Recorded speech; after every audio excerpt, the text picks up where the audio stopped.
तो हेलो दोस्तों, स्वागत है आपका हमारे यूट्यूब चैनल पर। तो दोस्तों, आज हम सीडीपी का मोस्ट इम्पोर्टेंट क्वेश्चन करने जा रहे हैं। तो ये रहा क्वेश्चन नंबर फर्स्ट। निम्नलिखित में से कौन सा अधिगम के पठार का कारण नहीं है? ऑप्शन नंबर ए, प्रेरणा की सीमा। ऑप्शन नंबर बी, विद्यालय का असहयोग। ऑप्शन नंबर सी, शारीरिक सीमा। या ऑप्शन नंबर डी, ज्ञान की सीमा। बताइए इसका राइट आंसर क्या होगा? अधिगम के पठार का कारण नहीं है। तो इसका डिफिनेशन होगा दोस्तों, सीखने की मात्रा तथा समय के परस्पर संबंध को चित्रांकित करने पर जो वक्र रेखा प्राप्त होती है उसे अधिगम वक्र रेखा कहा जाता है। तो इसका राइट आंसर होगा विद्यालय का असहयोग। विद्यालय का असहयोग अधिगम के पठार का कारण नहीं है। बाकी प्रेरणा की सीमा, शारीरिक सीमा और ज्ञान की सीमा ये तीनों होता है, लेकिन विद्यालय का असहयोग, इसका राइट आंसर होगा ऑप्शन नंबर बी, विद्यालय का असहयोग।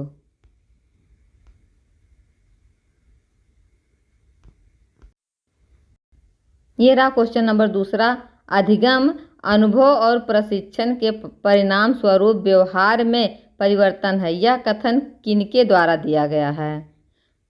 ऑप्शन नंबर ए, गेट्स व अन्य के द्वारा। ऑप्शन नंबर बी, मॉर्गन और गिलीलैंड के द्वारा। या ऑप्शन नंबर सी, स्किनर के द्वारा। या option number D, corn bank के द्वारा। बताइए। तो अधिगम अनुभव और प्रशिक्षण के फलस्वरूप व्यवहार में परिवर्तन है, यह गेट्स व अन्य के अनुसार कहा गया है। तो इसका राइट आंसर होगा ऑप्शन नंबर ए, गेट्स व अन्य के द्वारा।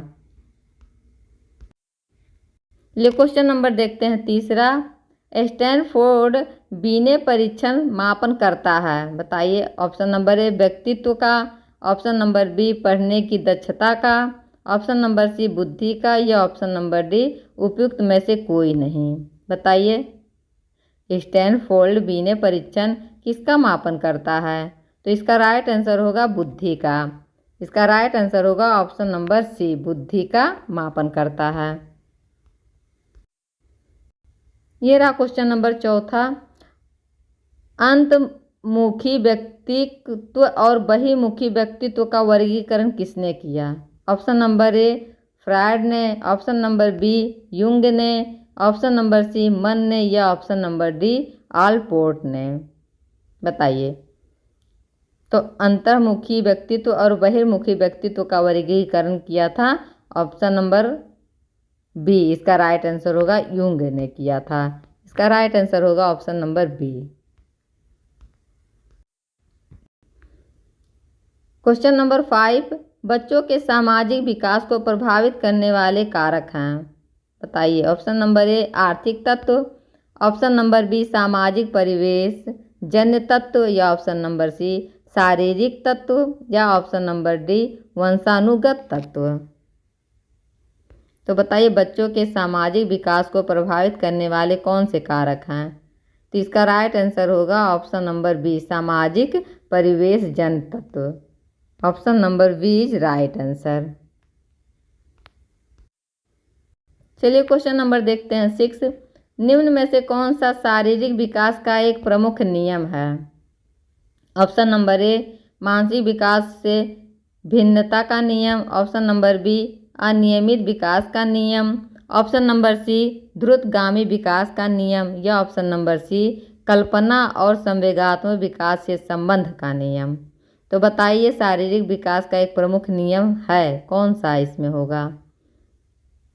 तो ये होगा अनियमित विकास का नियम। शारीरिक अलग अलग विकास होता है, हर बच्चे में अलग अलग विकास होता है, इसलिए अनियमित विकास का नियम इसमें होगा। Option number B is right answer. चलिए क्वेश्चन नंबर देखते हैं 7। निम्न में से कौन सा विकास का सिद्धांत नहीं है? ऑप्शन नंबर ए, अनुकूलित प्रत्यावर्तन का सिद्धांत। ऑप्शन नंबर बी, निरंतर विकास का सिद्धांत। या ऑप्शन नंबर सी, परस्पर संबंध का सिद्धांत। या ऑप्शन नंबर डी, समान प्रतिमान का सिद्धांत। तो बताइए निम्नलिखित में से कौन सा विकास का सिद्धांत नहीं है? तो इसका राइट आंसर होगा अनुकूलित प्रत्यावर्तन का सिद्धांत। Option number first is right answer.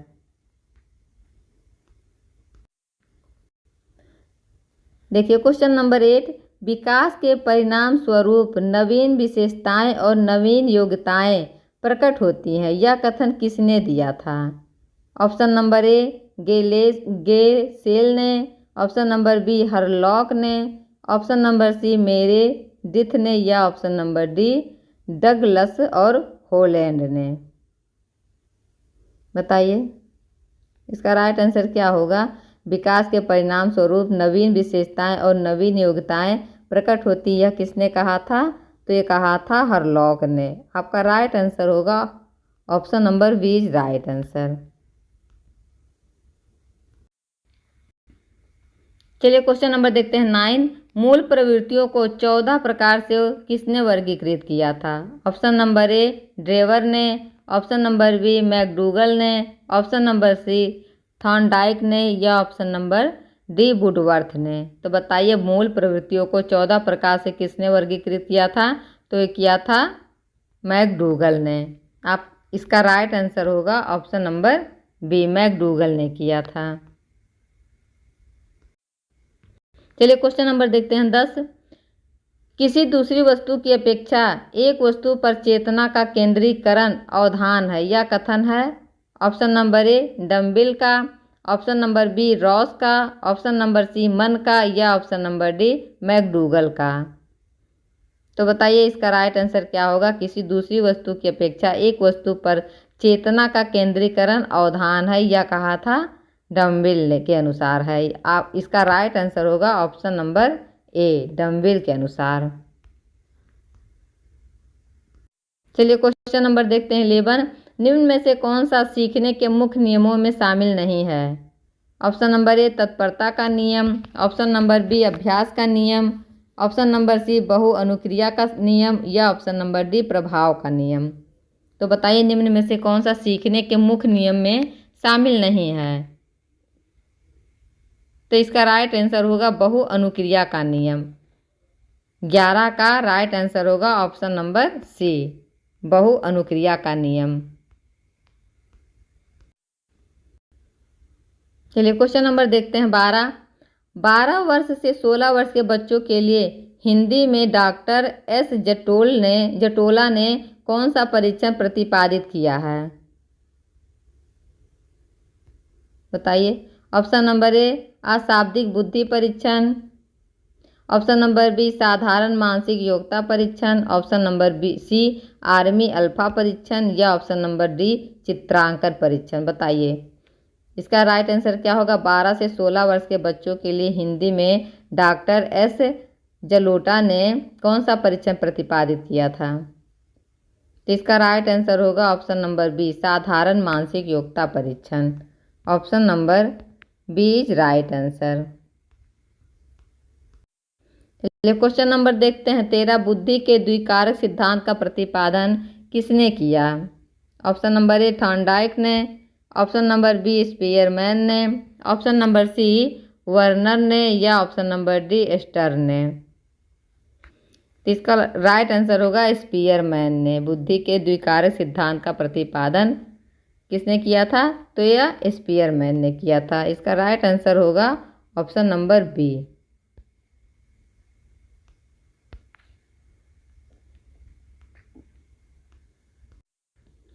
चलिए क्वेश्चन नंबर देखते हैं 14, निम्न में से कौन सा युग्म सही नहीं लगाया गया है? बताइए।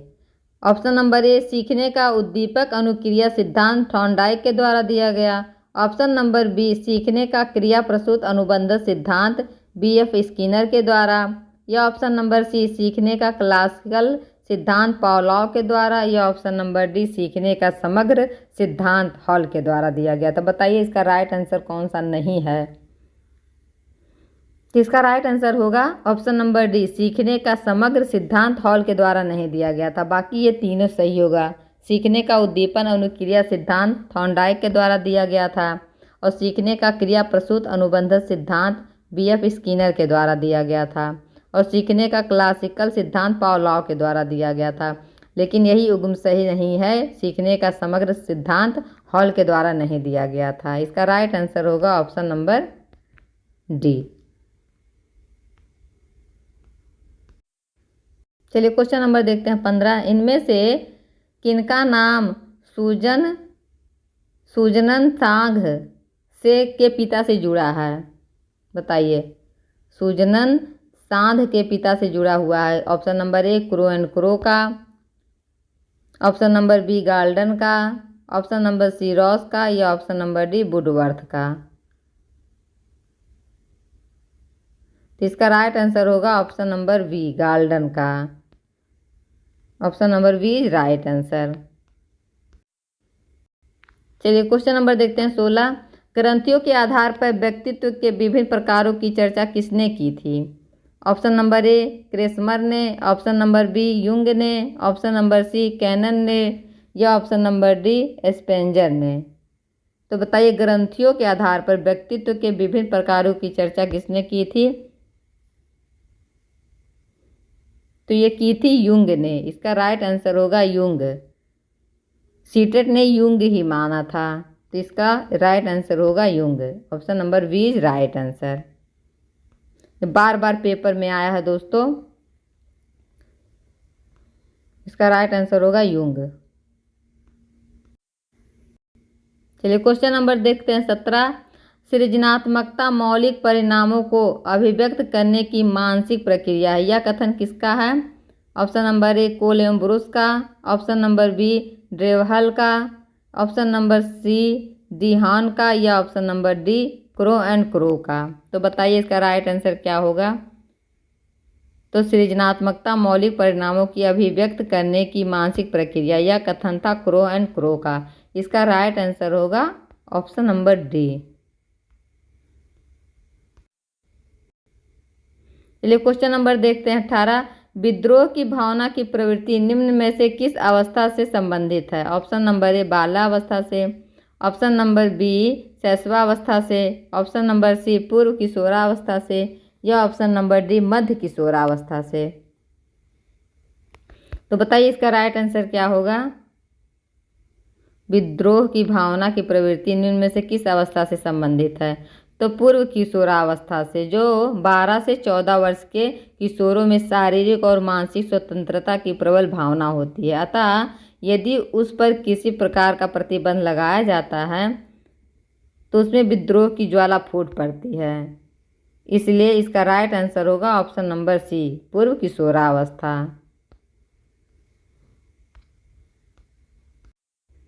चलिए क्वेश्चन नंबर देखते हैं 19। सीखने की वह अवधि जब सीखने की प्रक्रिया में कोई उन्नति नहीं होती है कहलाती है। ऑप्शन नंबर ए सीखने का वक्र, ऑप्शन नंबर बी सीखने का पठार, ऑप्शन नंबर बी स्मृति, ऑप्शन नंबर डी अवधान। बताइए सीखने की वह अवधि जब सीखने की प्रक्रिया में कोई उन्नति नहीं होती है तो क्या कहलाता है? तो इसका राइट आंसर होगा सीखने का पठार। इसका राइट आंसर होगा ऑप्शन नंबर बी सीखने का पठार। चलिए क्वेश्चन नंबर देखते हैं 20। बुद्धि लब्धि निकालने का सूत्र है। बताइए। ऑप्शन नंबर ए मानसिक आयु बटा वास्तविक आयु, ऑप्शन नंबर बी मानसिक आयु बटा वास्तविक आयु, ऑप्शन नंबर सी 100 वास्तविक आयु मानसिक आयु, या ऑप्शन नंबर डी वास्तविक आयु प्लस मानसिक आयु। तो बताइए इसका राइट आंसर क्या होगा? तो बुद्धि लब्धि निकालने का सूत्र आप सबको पता है कि मानसिक आयु बटा वास्तविक आयु इंटू 100 होता है, इसलिए इसका राइट आंसर होगा ऑप्शन नंबर सी। चलिए क्वेश्चन नंबर देखते हैं 22। सामान्य संयुक्त कोशिका में गुणसूत्रों के जोड़े होते हैं। Option number A 22, option number B 23, option number C 24, option number D उपयुक्त में से कोई नहीं। तो बताइए सामान्य संयुक्त कोशिका में गुणसूत्रों के कितने जोड़े होते हैं? तो आप सबको पता है कि इसका राइट आंसर होगा ऑप्शन नंबर बी 23 जोड़े गुणसूत्र होते हैं। Option number B is right answer.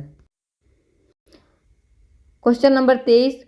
Kohler निम्न में से किससे संबंधित हैं? ऑप्शन नंबर ए अभिप्रेरणा का सिद्धांत से, ऑप्शन नंबर बी विकास का सिद्धांत, ऑप्शन नंबर सी व्यक्तित्व का सिद्धांत, या ऑप्शन नंबर डी अधिगम का सिद्धांत। बताइए कोहल वर्ग किससे संबंधित हैं? तो सबका पता है कि कोहल वर्ग अधिगम का सिद्धांत से संबंधित हैं। इसका राइट आंसर होगा ऑप्शन नंबर डी अधिगम का सिद्धांत। चलिए क्वेश्चन नंबर देखते हैं 24। क्रिया प्रसूत अनुबंध सिद्धांत का प्रतिपादन किसने किया था?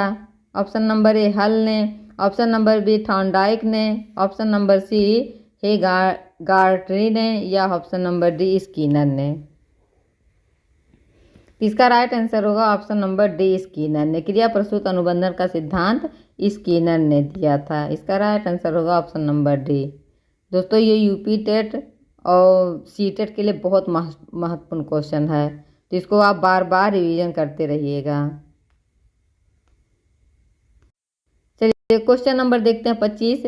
बुद्धि के तरल क्रिस्टलीय प्रतिमान के प्रतिपादक कौन थे?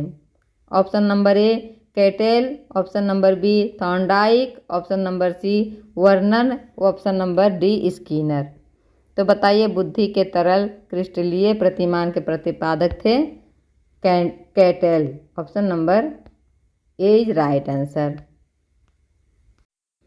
चलिए क्वेश्चन नंबर देखते हैं 26।